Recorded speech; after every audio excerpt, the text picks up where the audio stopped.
Welcome dear students on my Arvind geography verse YouTube channel. बच्चों, आज हम पढ़ेंगे अगला topic insulation, class 9th geography के लिए, जो बहुत ही इंपॉर्टेंट टॉपिक है।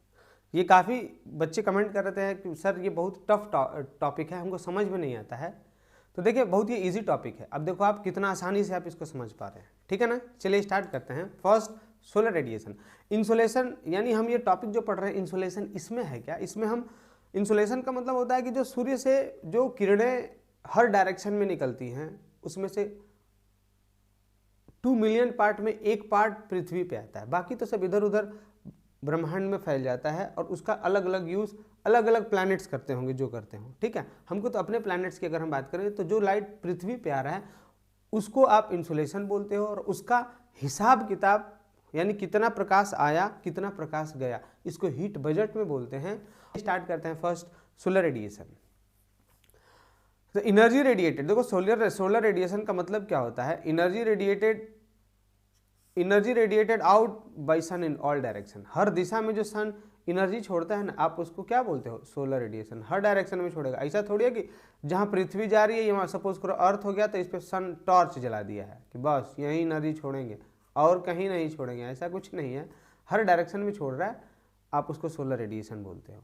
सन is the primary source of light, यानी सूर्य ही है प्राइमरी सोर्स ऑफ लाइट, और इसी को आप बोल सकते हो सोर्स ऑफ लाइफ ऑल्सो, क्योंकि प्रकाश है तो जीवन है, प्रकाश नहीं है तो जीवन नहीं है। अब ऐसा क्यों मैंने बोल दिया, क्योंकि प्रकाश होगा तो प्रकाश के द्वारा ही प्लांट्स फोटोसिंथेसिस करेंगे, ऐसा है ना। प्लांट फोटोसिंथेसिस करेंगे, आप उनको बोलते हो प्राइमरी प्रोड्यूसर। वो ग्लूकोज वगैरह बनाते हैं जिसको हम लोग यानी सेकेंडरी, टर्सरी और टॉप कंज्यूमर्स ही उन पर निर्भर होते हैं, इसलिए इसको हम बोल सकते हैं जीवन का important source. Sun radiates light, यहाँ पे देखिए क्या है, sun radiation has white light. खास बात है, इसके अंदर अल्ट्रावायलेट रेडिएशन होता है और इंफ्रारेड रेडिएशन, ठीक है। व्हाइट लाइट की वजह से हमको सारे ऑब्जेक्ट्स दिखाई देते हैं, ठीक है ना। VIBGYOR, ये इसी में कलर है, ठीक है। अल्ट्रावायलेट रेडिएशन यही होता है जो हमको बहुत हाई इनर्जेटिक है, ठीक है। इसको ओजोन हमारा जो स्ट्रेटोस्फीयर में है वो उसको एब्जॉर्ब कर लेता है। और इंफ्रारेड रेडिएशन है, ये आते रहते हैं, इनसे कोई बहुत ज़्यादा नुकसान नहीं है। अगला पॉइंट, सन ऑल्सो एमिट्स चार्ज इलेक्ट्रॉन्स, यानी वहाँ पे न्यूक्लियर रिएक्शन चल रहा है तो वहाँ से जो इलेक्ट्रॉन्स भी बाहर निकलते हैं वेव्स के फॉर्म में, आप उनको बोलते हो एटॉमिक पार्टिकल्स या सोलर विंड। आप इसको क्या बोलते हो, सोलर विंड बोलते हो।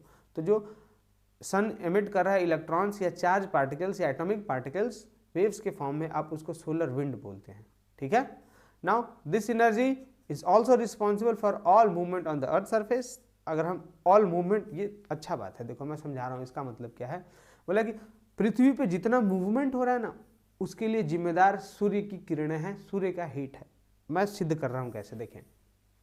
अगर सपोज करो अर्थ सरफेस पे दो प्लेस है, प्लेस ए और प्लेस बी। एक साइड अगर यहाँ तापमान ज़्यादा है, यहाँ तापमान कम है किसी रीजन से भी, तो यहाँ लो प्रेशर क्रिएट होगा, यहाँ पे हाई प्रेशर होगा। अब low pressure high pressure create हुआ तभी तो हवा हाई प्रेशर से लो प्रेशर की तरफ जाएगी। Air also moves from area of high pressure toward low pressure. Water also moves from area of high pressure toward the low pressure, यानी अगर जिधर पानी ज़्यादा गर्म है उधर से जो ठंडा है उधर की तरफ जा रहा है। तो सूर्य ही है जो हवा चला रहा है, पानी चला रहा है। अगर सूर्य नहीं होगा तो हवा पानी भी नहीं चलेंगे, क्योंकि तापमान ही माइनस में हो जाएगा, जम गया, सब काम खत्म हो गया। तो जितना भी मूवमेंट है पृथ्वी पे वो किसकी वजह से संभव है, अर्थ की वजह से, सॉरी सन की वजह से, ठीक है। टाइप्स ऑफ रेडिएशन, चलिए देखा। फर्स्ट इंसोलेशन, पहला कौन सा है, इंसोलेशन। दूसरा है टेरेस्ट्रियल रेडिएशन। मैं पहले ही बता दूं इंसोलेशन क्या है। इंसोलेशन का मतलब होता है कि वो प्रकाश जो सूर्य से चला, जो सिर्फ पृथ्वी पे आया ना, आप उसको इंसोलेशन बोलते हो। यानी amount of solar energy received by the sun earth is called insolation.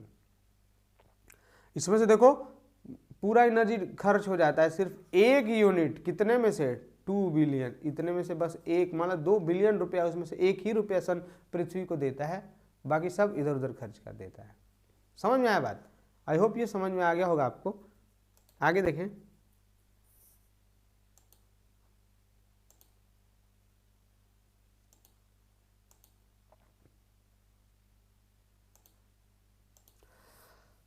अगला क्या है, अब ये हिसाब किताब है।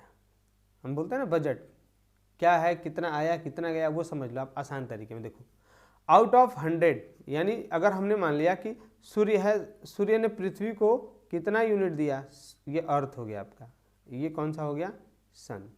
तो सन ने अर्थ को 100 यूनिट दिया, मान लो समझने के लिए 100 रुपये दिए, ठीक है। सूर्य ने पृथ्वी को कितना रुपये दिया, 100 रुपये। अब उसका हिसाब कर रहे हैं हम बैठ के, पृथ्वी और सन के बीच का हिसाब किताब हम करेंगे। देखो अर्थ हो गया ना, अर्थ की ये चारों तरफ क्या है, एटमॉस्फेयर है, हवा है ना, बोलो हाँ ठीक है। देखते हैं अब ये जो 100 रुपीज़ है ना, इसमें से 51 रुपीज़ तो पृथ्वी के सतह पे आके टकरा जाता है, मतलब अर्थ सरफेस पे आ जाता है। अब रह गया 49 यूनिट का हिसाब, वो कहाँ गया वो देख लेते हैं।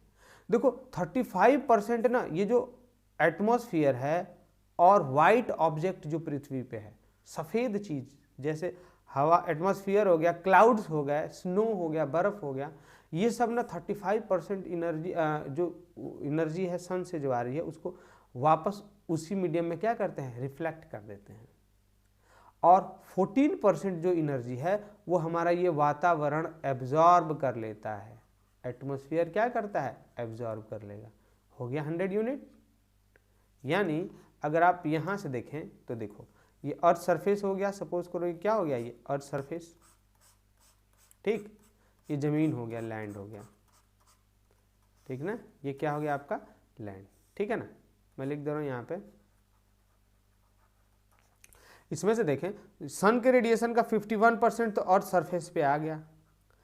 अब 14% जो है वो हवा है, ये एटमॉस्फेयर है, ये कौन क्या है आपका एटमॉस्फेयर, इतने से ऊपर क्या हो गया ये आपका एटमॉस्फेयर, 14 यूनिट एटमॉस्फेयर में आ गया। और जो 35% था वो यहीं से रिफ्लेक्ट बैक हो गया, वापस चला गया, यानी ये भी किसी काम का नहीं था। ये तो आने का हिसाब हो गया। अब जाने का हिसाब देख लो, 35% तो पहले ही रिफ्लेक्ट हो गया है।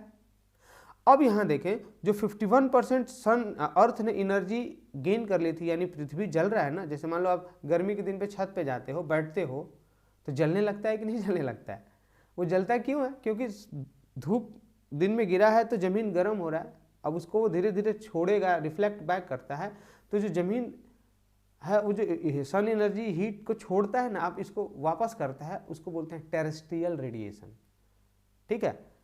जो सन का ये रेडिएशन है ना, आता है शॉर्ट फॉर्म में, शॉर्ट वेव्स के फॉर्म में, ठीक है, लेकिन जब जाएगा ना तो ये लॉन्ग वेव्स के फॉर्म में जाता है।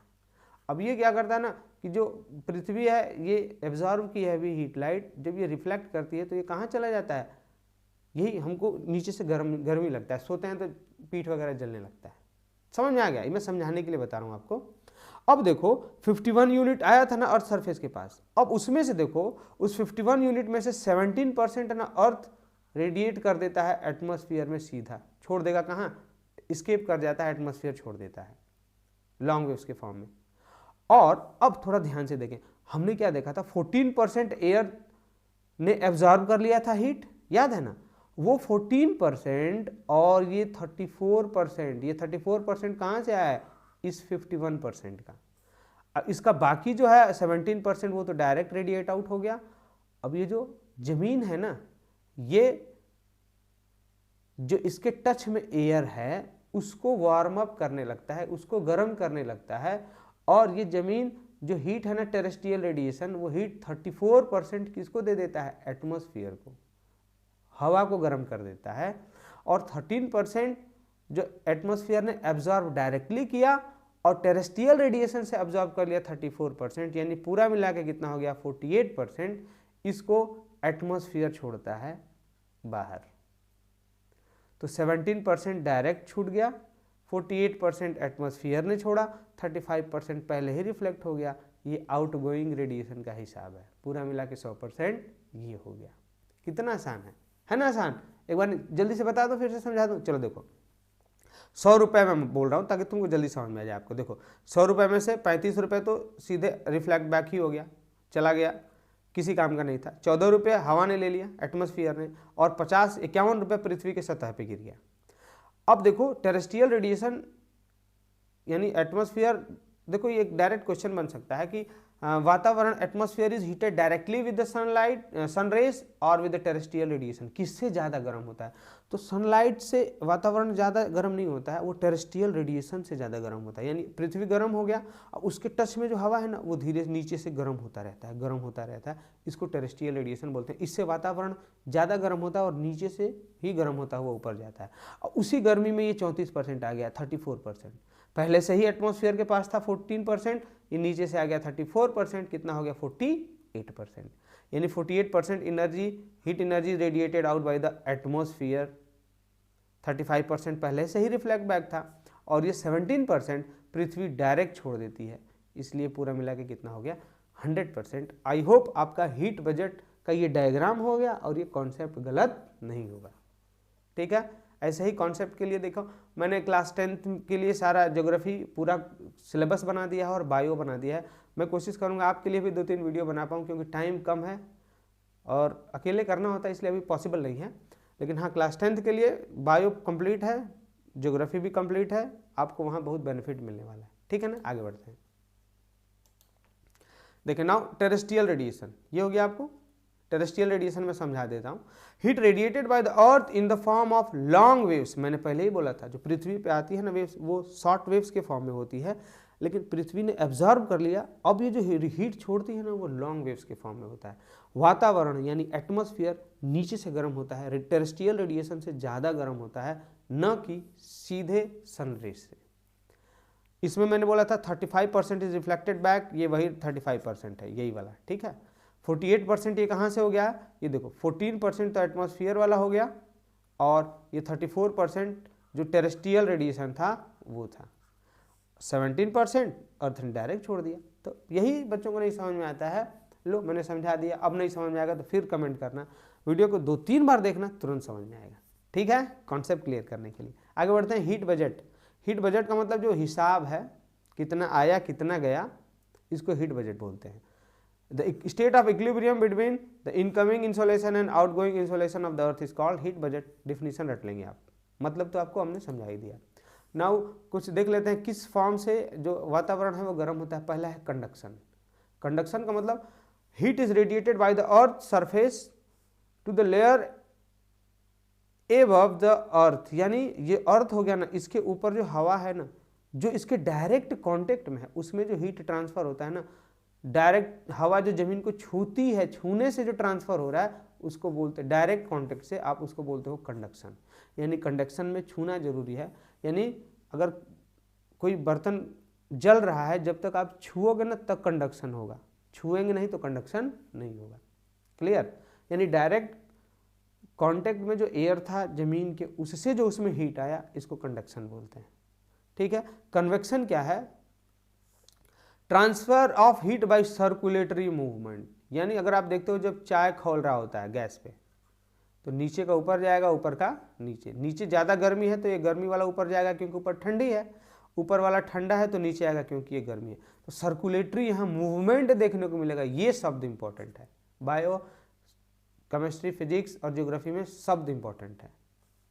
आप इसे क्या बोलोगे? कन्वेक्शन, यानी इसमें कुछ चलेगा। हमने देखा था कन्वेक्शनल रेनफॉल, उसमें नीचे से वाटर वेपर ऊपर जा रहा था, आ रहा था, कंडक्शन टच करने से होता है, ठीक है। This convectional current cause sea breeze during the day and land breeze during the nights. यानी सवाल पूछेगा कि लैंड ब्रिज और सी ब्रिज किस करंट की वजह से होता है, तो आप बोलेंगे कन्वेक्शनल करंट की वजह से। उसमें जो गर्म हवा ना जमीन से चल के अगर पानी पे गया या पानी से चल के जमीन पे आया तो लैंड ब्रिज और सी ब्रिज हो जाता है, ठीक है। एटमॉस्फेयर देख लेते हैं इसे। It act as a, atmosphere का रोल क्या है यहाँ पे? It act as a green house and keep earth surface warm at night. हमने बोला था अगर एटमॉस्फेयर में अगर जो ग्रीन हाउस गैसेस का हमने नाम लिया, जिसको हमने बोला था चोर गैस, जो हीट चोरी कर लेते हैं, उनका महत्व बहुत है। अगर ग्रीन हाउस गैसेस नहीं होंगे हमारे एटमॉस्फेयर में तो रात में तापमान हमारा माइनस में हो जाएगा। इसलिए हमारे वातावरण को गर्म रखने के लिए ग्रीन हाउसेस गैसेस का मतलब होना बहुत ही ज़रूरी है। समस्या यहाँ क्या है ना कि उसका अमाउंट बढ़ रहा है, उसका मात्रा बढ़ रहा है, ये हमारे लिए संकट है।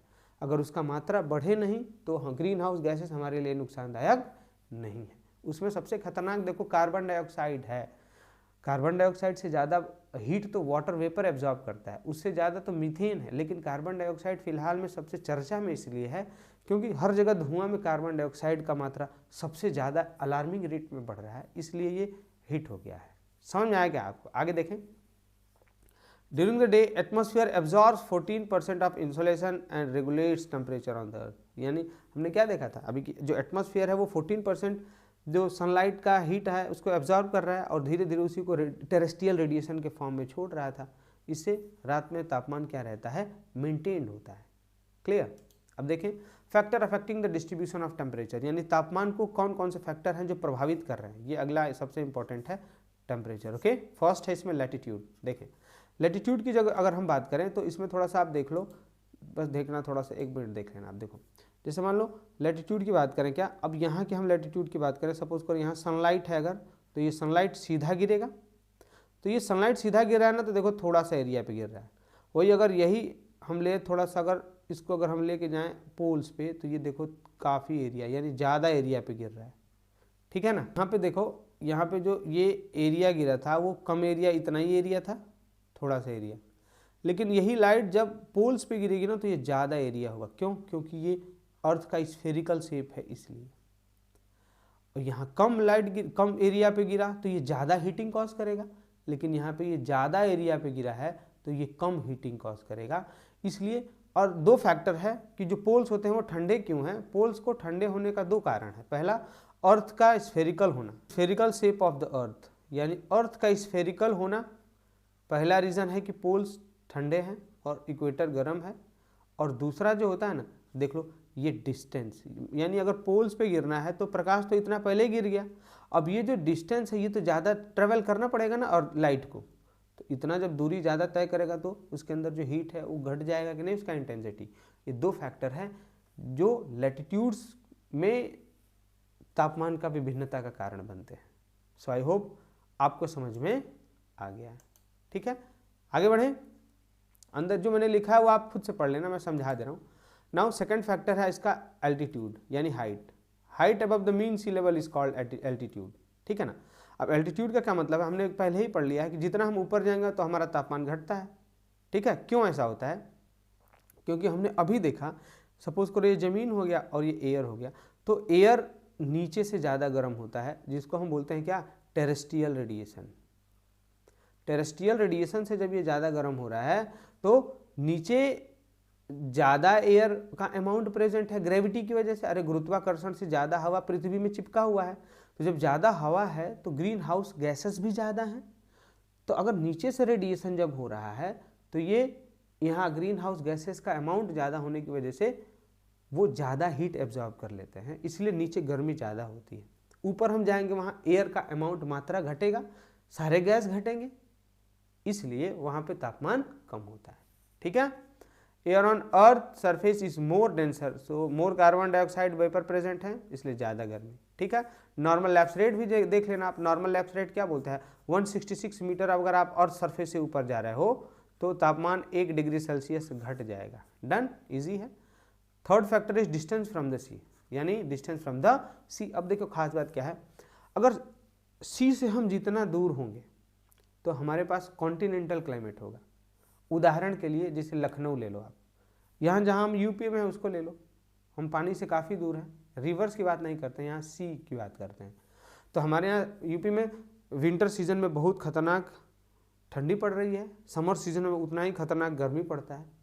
लेकिन अगर आप केरल चले जाओ, केरल में वो पानी के नज़दीक हैं तो वहाँ पूरे साल मेराइन टाइप ऑफ क्लाइमेट है, वहाँ न बहुत ज़्यादा ठंडी पड़ती है न बहुत ज़्यादा गर्मी पड़ती है।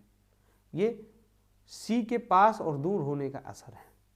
ठीक है, पास होंगे तो आप बोलेंगे मेराइन टाइप ऑफ क्लाइमेट, दूर होंगे तो बोलेंगे कॉन्टिनेंटल टाइप ऑफ क्लाइमेट। अब यहाँ 2 इंपॉर्टेंट टर्म्स हैं, लैंड ब्रिज, सी ब्रिज, मैं उनको अभी समझा दे रहा हूँ आपको। देखो सपोज करेंगे आपका हो गया ज़मीन, ओके, दिस इज लैंड, ये ज़मीन हो गया ना, और ये हो गया वाटर बॉडी। अब देखें सपोज करो अभी दिन है, ठीक है ना, अभी क्या है, दिन है, ड्यूरिंग द डे। ठीक ना, थोड़ा मैं कलर चेंज, ठीक है कलर सही है। देखिए अब दिन होगा सपोज करो, तो यहाँ सन होगा, जब सन होगा तो यहाँ सन का जो सनलाइट है वो वाटर पे भी पड़ेगा और ज़मीन पे भी पड़ेगा।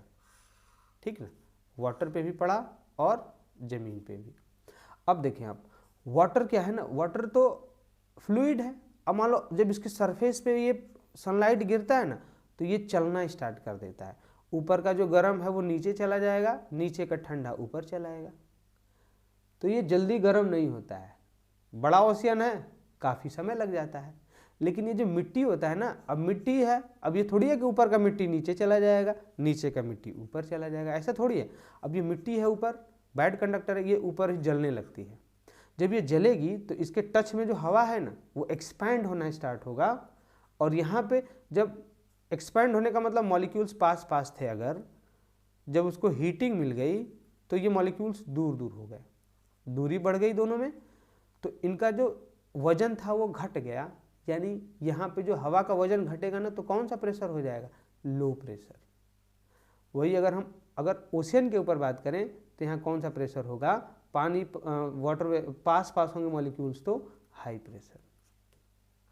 अब सिद्धांत है ये पूरे हमारे यूनिवर्स का कि हर चीज़ हाई प्रेशर से ज़्यादा से कम की तरफ मूव करती है। तो यहाँ हवा हाई प्रेशर हो गया है सी पे, लो प्रेशर हो गया है लैंड पे, यहाँ हो गया लो प्रेशर।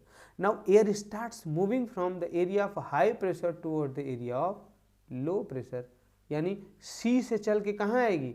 जमीन पे। और हम हवा का नामकरण कैसे करते हैं? जहाँ से चल के आती है वो उसका नाम हो गया। जैसे पूरब से है ठंडी पूर्वाई चली, जैसे राइटर्स ने बोला है कि पूरब से जो आ रही है वो पूर्वाई हवा है। तो यहाँ जो सी से आ रही है तो सी विंड, यानी आप इसको क्या बोलोगे? Sea breeze. क्या बोल देंगे आप इसको? Sea breeze. कहाँ से आई हवा? सी से आई तो सी ब्रीज। Clear concept? ठीक है। अब देख लेते हैं हम, अब रात में क्या होता है ड्यूरिंग नाइट। अगर नाइट हो गया तो सपोज करिए मून है, ठीक है, मून। अब जब मून होगा तो आप सोचो, यहाँ ये ज़मीन हो गया और ये पानी हो गया। तो हमने बोला था it is bad conductor of heat, तो ये ज़मीन तुरंत गर्म हुआ दिन में, तो रात में तुरंत ठंडा भी हो जाएगा। ठंडा होगा तो यहाँ पे कौन सा प्रेशर हो गया? High pressure. अब ये पानी धीरे धीरे जब गर्म हुआ है तो धीरे धीरे ही तो ठंडा होगा, तो ये यानी गर्म होगा, यानी यहाँ पे कौन सा प्रेशर हो गया? Low pressure. तो अब जो रात हो गया ना ड्यूरिंग नाइट, अगर हम रात की बात करें तो it is high pressure over the land, ठीक है, and it is low pressure over the sea, यानी वाटर बॉडी। तो कहाँ से कहाँ हवा चलेगा बताओ? हमेशा हवा हाई प्रेशर से लो प्रेशर की तरफ चलता है, यानी ज़मीन से ये चल के हवा किधर जाएगा? वाटर बॉडी पे। तो कहाँ से चल के आया है? लैंड से। तो नाम क्या दे देंगे आप इसको? Land breeze. तो बहुत ही आसान टॉपिक है, आसान चैप्टर, आसान तरीके से हमने आपको समझा दिया। अगला इसमें फैक्टर है स्लोप ऑफ द लैंड, ठीक है।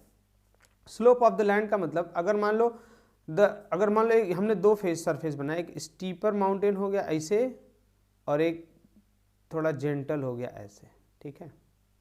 अब यहाँ अगर सनलाइट पड़ेगा तो कम ही तो पड़ेगा ना, लेकिन यहाँ पे क्या पड़ेगा? ज़्यादा सनलाइट पड़ेगा। तो ये क्या होता है कि यहाँ पे रैपिड चेंजेस देखने को मिलेंगे स्टीप स्लोप पे, यानी नुकीला जो माउंटेन होगा ऐसे, लेकिन जो पहाड़ जेंटल है ना, वहाँ पे हीटिंग काफ़ी देर तक मिलता है। So I hope slope of the land आपको क्लियर हो गया। अब यहाँ एक अगला वर्ड आ रहा है इन्वर्जन ऑफ टेम्परेचर। क्या आ रहा है? Inversion of temperature. ये मैं समझा दे रहा हूँ अभी आप। इन्वर्जन ऑफ टेम्परेचर, अगर हम मान लें माउंटेन वैली हो गया, यानी दो पहाड़ हैं और ये दो पहाड़ों के बीच का जगह है, ठीक। तो नॉर्मली होता क्या है ना, अगर हम मान लेते हैं समझने के लिए कि सपोज करो कि यहाँ पे जो नीचे वैली है ना, यहाँ पे तापमान टेम्परेचर यहाँ पे हाई होता है और यहाँ पे टेम्परेचर क्या है? लो, ठीक। और अगर क्लियर स्काई है, यानी अगर क्लाउड्स नहीं हैं, तो फिर क्या होगा ना, ये जो तापमान ज़्यादा है यहाँ से गर्म हवाएं ऊपर उठेंगी और क्लाउड्स क्लियर है तो ये गर्म हवाएं ऊपर उठ जाएंगी ना, तो यहाँ पे ठंडा होने लगेगा धीरे धीरे, और ये जो ऊपर की जो ठंडी हवा है ना वो नीचे की तरफ सिंक करने लगेगी, ठीक है।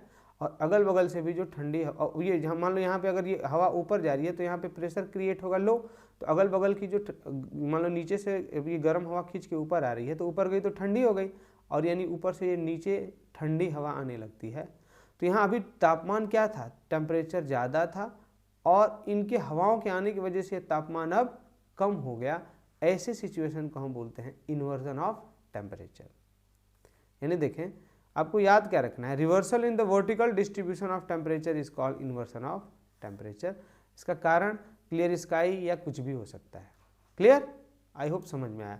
नेक्स्ट, लास्ट और फिफ्थ है आपका विंड एंड ओशन करेंट्स। ये हमने पढ़ा है, जो चैप्टर हाइड्रोस्फीयर वाला चैप्टर है, इसमें हमने क्या देखा है। देखें, सपोज करो ये सनलाइट यहाँ सीधा गिर रहा है तो यहाँ ज़्यादा हीटिंग होगी क्योंकि यहाँ तापमान ज़्यादा है।